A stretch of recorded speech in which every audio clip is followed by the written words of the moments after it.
Welcome back, Cairn Creek cowboys and cowgirls. On today's episode, we've got a few things to do to finish getting ready for the 4th of July. We've got to improve our camp spots. We have 4 camp spots that people have to drag crazy long extension cords to get to our power source. So we're going to extend that power source out to where it's more accessible for those guys. And also, while we got the trench open, we're going to add a water hydrant closer to the centralized camper zone that we're adding. So in a previous video a month or so ago, we actually dug this bank out and moved the dirt so campers could go in diagonal. Saved a bunch of room. It's been great. So for the 4th of July, one more step into convenience is to have this more accessibility to the water and electric. So you're going to get to see that and a few other things. Stay tuned.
Heathen.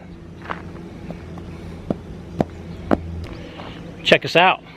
Got some stone down back here. Got that all filled in where we tied in the wire line. We're going to have our curb stop there. We can shut off the horse barn and this new hydrant. Don't have everything tied in yet. We did get it backfilled. I started getting my camper plugs installed and I am burnt out. This day has whooped my butt. Something I'm going to do, you guys can see firsthand, is I'm going to put some pond dye in the lower pond. We have the 2 ponds. One pond is more for swimming, recreation. The other pond is fishing. But the lower pond, the bigger of the 2 ponds, hasn't had anything in it this year at all, I believe. So let's go down and dump a little bit in, and I'll show you kind of how I do it, how I calibrate it. All right, I'm on the bottom of the pond. I got the wind behind me, so this is where I'm going to dump some collar in. And the reason I do that is so the wind will actually carry the collar quicker through the pond. And as far as measuring goes, I'm just going to dump some in. Come on.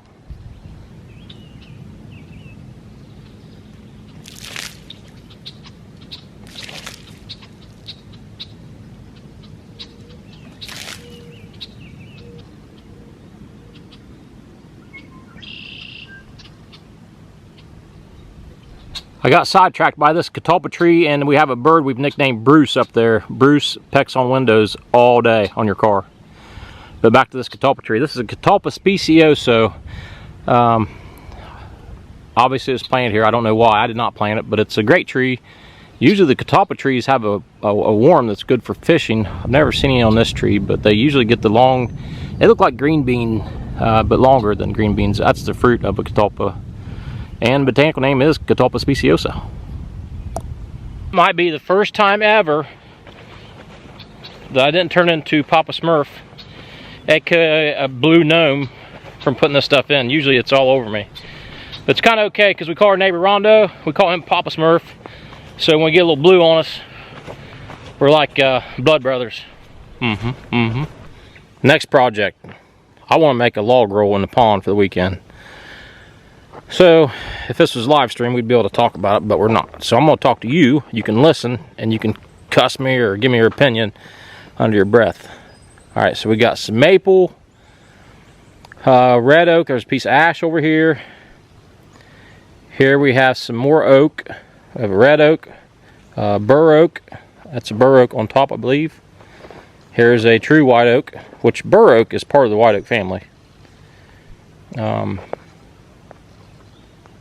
We have some chestnut oak right here.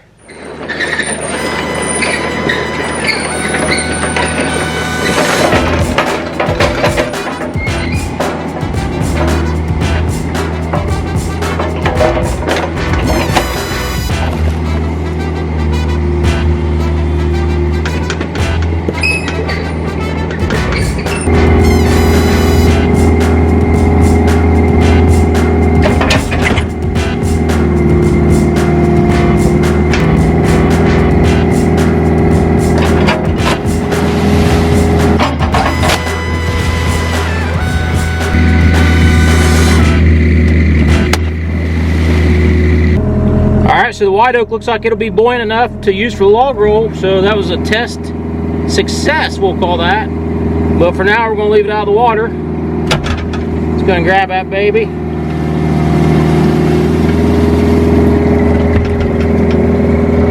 Listen how squeaky the traco is.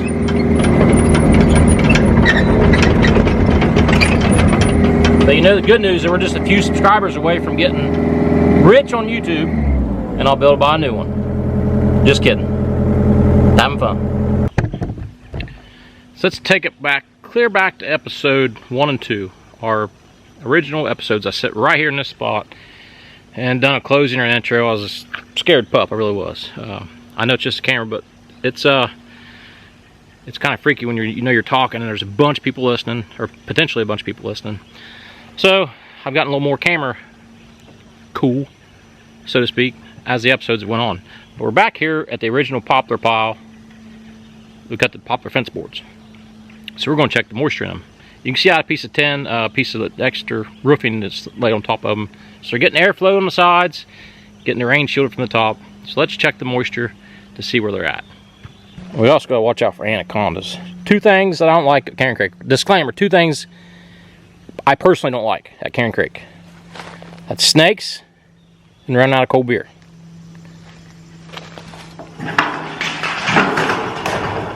Alright, safe so far. So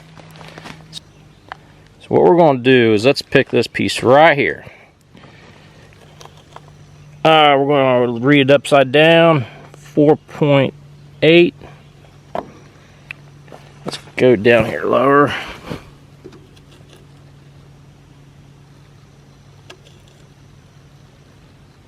Around 4. It's pretty good. Just these are 1-inch boards, so they dry a little bit quicker. All right. Let's see what the human skin is.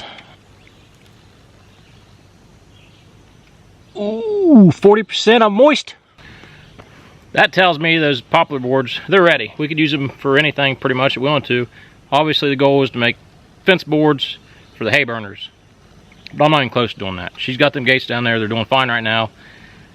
I'd rather have more cut, so don't tell her, but it's probably gonna be the fall until I can cut more poplar boards, and then we'll jump into the fence construction. I know I wanted to start that 2 months ago. Here we are in July and still haven't started, but at least we have a start on the boards, and we'll cut some more, get some more milled, and we'll be ready to lay it out and put the permanent horse fence structure in. All right, here we are in the horse barn. One more job I want to do.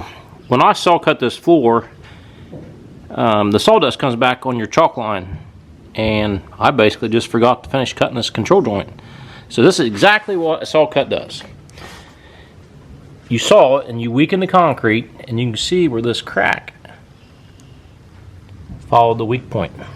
So the corner drain's a weak point, then the saw cut I made was a weak point. So I'm going to take the saw and go ahead and finish sawing that just so it looks a little bit better. Sawing is fun.